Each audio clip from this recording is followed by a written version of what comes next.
Good evening and welcome to Left, Right and Centre. I'm Vishnu Shom. We've got breaking news developments coming in from Nepal, where after a period of unrest lasting less than a week, extremely violent protests in which more than 50 people have lost their lives, Nepal has an interim Prime Minister. Sushila Karki will be the first woman Prime Minister and interim Prime Minister of Nepal. We'll bring you the very latest details on that as we track this story. She was sworn in at Nepal's Rashtrapati Bhawan and capped days of speculation and behind-the-scenes negotiations which took place. There were other names which were also in the fray.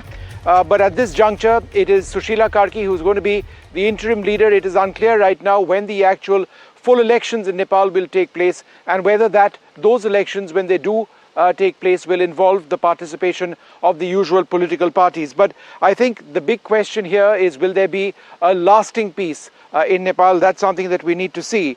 So besides the President Ramchandra Podel and the Prime Minister Karki, the Vice President Ram Sahai Yadav and Chief Justice Prakash Man Singh Rawat were also present during this swearing-in ceremony. The decision itself was announced formally by the Office of the President earlier on, following a consensus between the President, the Nepal Army Chief, General Ashok Raj Sigdel, and representatives of Generation Z, or Gen Z as they are known. Now, these are extremely important. This entire uprising has been triggered by protests by young people, Gen Z protesters. There are many who feel that there is a lot more that doesn't come to sight at this stage, but there is no doubt about the fact that in a record period of time, we've seen a regime change in Nepal itself. My colleague Aditya Raj Kaul joins us at this stage. Aditya, thanks very much for being with us. How difficult was it to arrive at a consensus to have Sushila Karki be sworn in as the first woman Prime Minister, the interim Prime Minister of Nepal?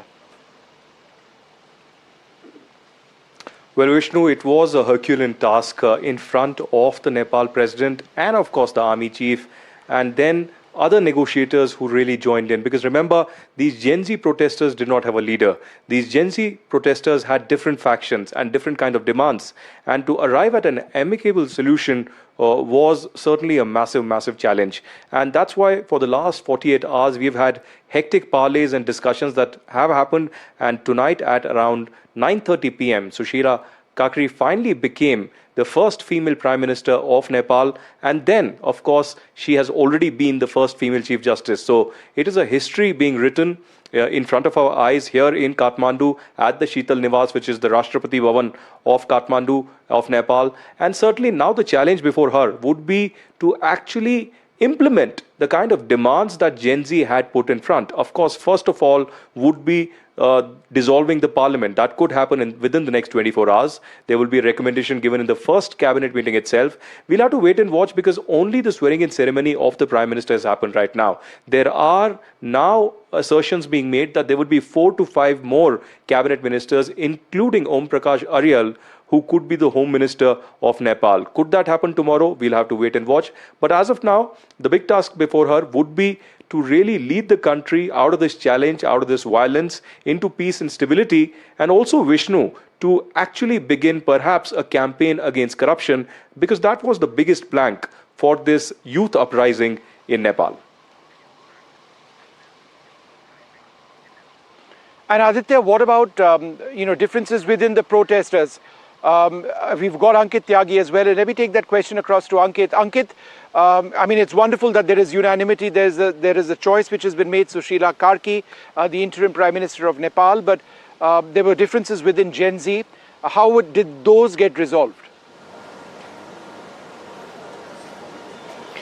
I think, Vishnu, the first answer or indication of that would be that various groups of Gen Z or their leaders like Balen Shah or Mr. Gurung of the Hami Nepal, they already have some people that they trust or have worked closely with them in the cabinet to begin with. There are 3 to 4 cabinet ministers initially, those who are going to work with Sushila Karki to try and put a process going for the next 6 months, which will lead up to the elections, democratic elections in Nepal. And these groups will have someone who is close to them, someone that they trust in this process. Because whether it's Balen Shah, who is a popular mayor here in Kathmandu, or Mr. Gurung of the Hami Nepal, all of them would not possibly want to be part of this very tedious exercise, because, Vishnu, you've covered many of these. Sometimes bringing the revolution is much easier than the way forward, but what comes after that. And that is where Nepal is standing at this moment.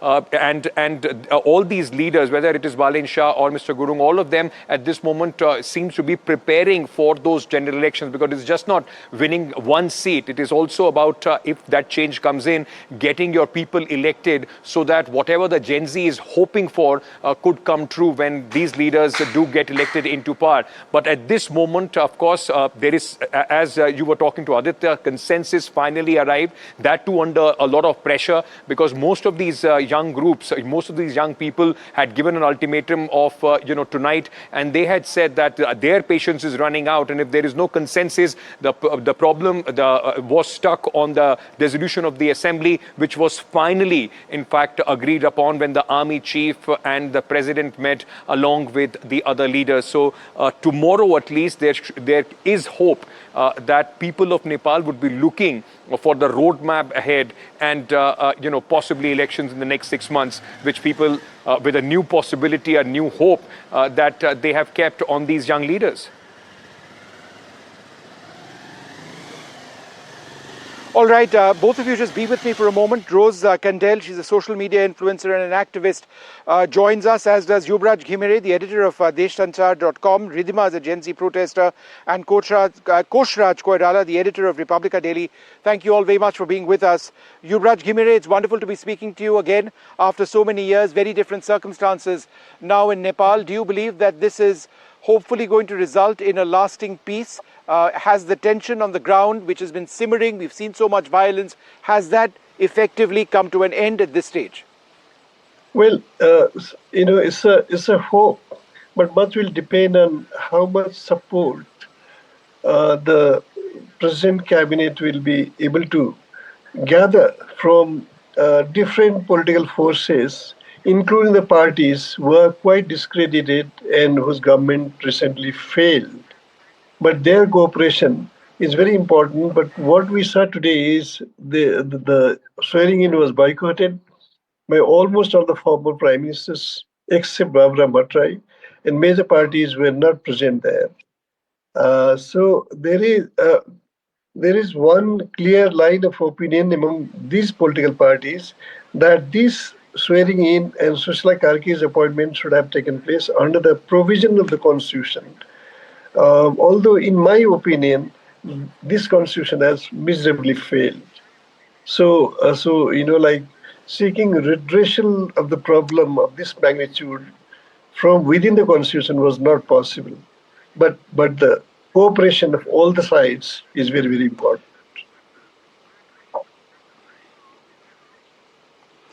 Let me go across to Ridhima, who's also with us. Thanks, Ridhima, once again for tuning in and joining us. Thank you for having me. There was a lot of disagreement between the Gen Z groups in the last 24 hours or so. How did that get resolved? Well, I think it's largely because the Gen Z groups and Mayor Balen Shah, who are influential figures. Actually, I just wanted to take that across to Ridhima. No, that's okay. That's okay. I wanted to, just 1 second, sir. I wanted to take that across to Ridhima. Ridhima, go ahead. Could you tell us how, in your opinion, the protests which we were seeing between different Gen Z groups came to an end? Protests between different Gen Z groups.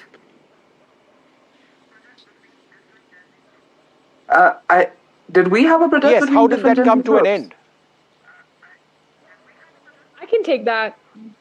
Yeah, were there not different Gen Z groups who had different opinions who should actually be the interim prime minister, or was there unanimity? Because we were told that there were at least 3 other names doing the rounds.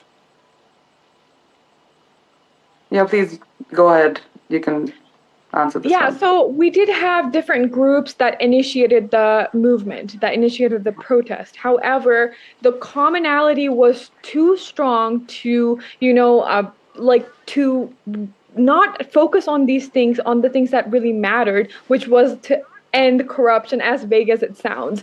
I think that commonality brought us together. That is my personal opinion, of course. There was a discourse on who to be elected, but with polls that even I did on my social media platform, it showed Ms. Casey as a front runner. This whole discussion, I mean, it's going to surface in the news later.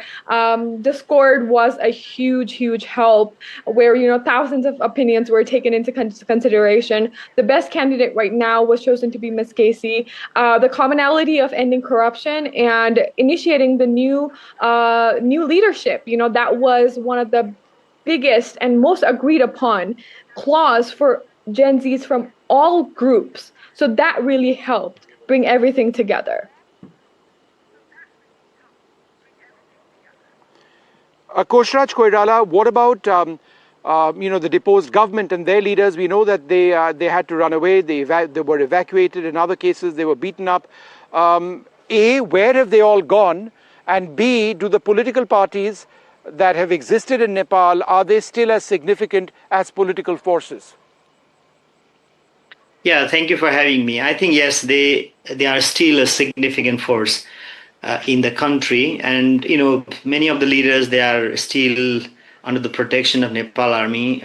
Some of them are still in Sivapuri Barrack, which is just near, this Kathmandu. It's in the outskirts of the Kathmandu Valley. But yes, because, the UML, for example, is a cadre-based party and it has hundreds of, thousands of cadres, organized cadre. It is still a significant, formidable force. Even Nepali Congress has also significantly large number of, membership. So they are still, they're a formidable force. If you just ask me about their strength. Like Gen Z group, this is like just an emotionally connected group. They do not have organization. It's a very loose organization. And, if you just say GNG, and they are not like, they do not belong to one particular party. Even within Nepali Congress, even within UML, there are GNG, Generation Z group. So in that case, I don't know how this group will organize itself and, move forward for their common cause.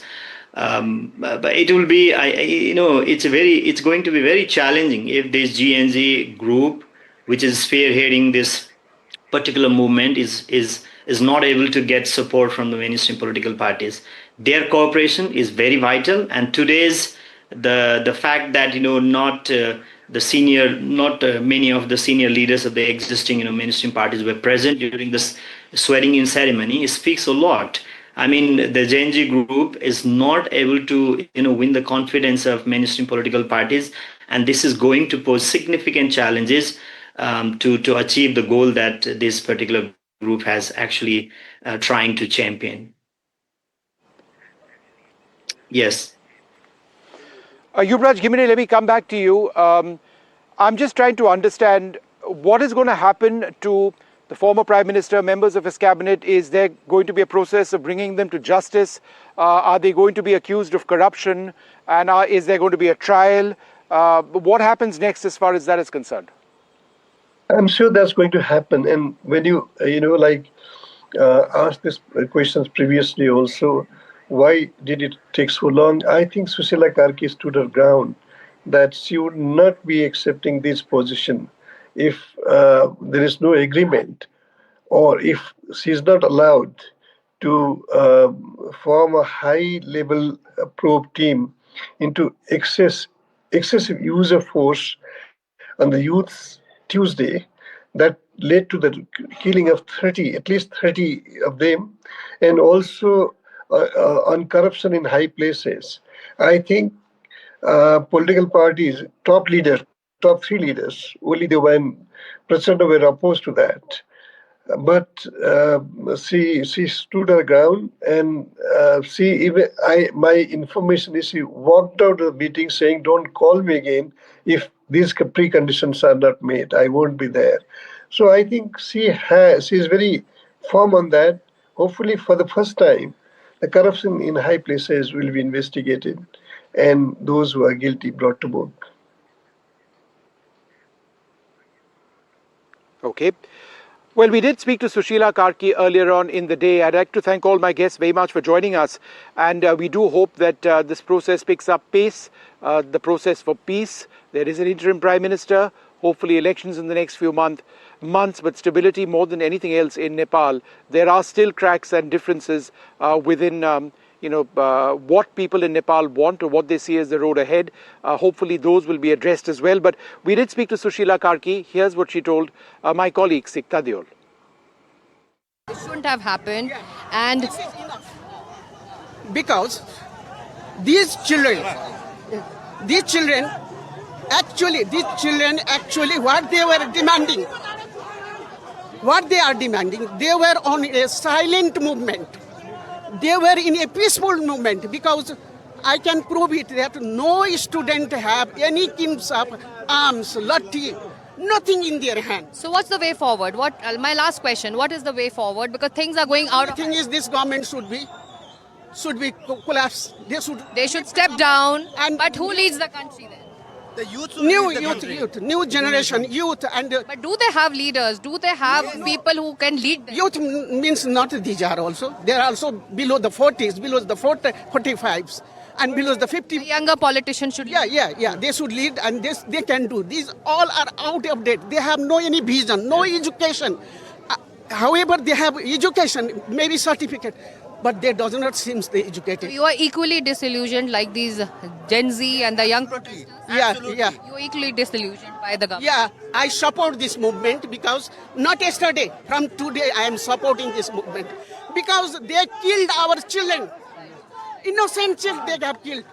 This is enough against the people. They exploited economically, they exploited for everything, and now they are taking the life of the people, life of the child. What the father and mother parent they do hard labor to raise up the child. They kill their ambition and their hope.